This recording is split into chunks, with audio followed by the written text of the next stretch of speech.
Okay? So yun, meron tayong accomplish na ngayon. So may ginagawa ako dito guys na inverter. So 3 piraso yan, yung dalawa. Na-check ko pa lang yan. Tapos ito ang natapos ko na. So ang napalitan natin dito, yan o. Isang varistor na umusok at nasunog. Tapos capacitor. AC capacitor. And ito, para dun sa kabila. At nag-DIY na ako ng 24 volts na supply. Kasi wala tayong battery na pwedeng pang testing dito. At ito yung napag-diskitan ko na maliit na transformer. So panesting lang naman para malaman lang natin na magkaroon na ng output dito. So solar panel ang ginagamit dyan. Okay, so plug in. So ito yung input. Ali 24 volts.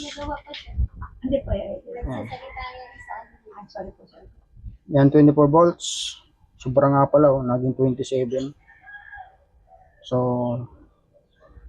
at least meron. So okay lang naman sumubra na konti. Yan. So power on. Konti ang ilaw. Okay, power on. Ayun.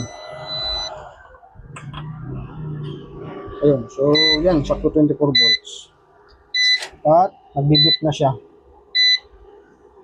Ito siya. Kaya sabi mayroon na daw output na 229. At nagbibip. Ano ibig?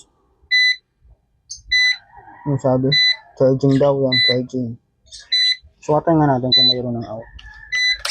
Hindi ko alam kung ano yung ibig sabihin bakit nagbibip. Try nga natin kung may output na. So importante magka-output lang. Yan, meron na. So mayroon na tayong nakuha 230 nga. Yan. So dito 228.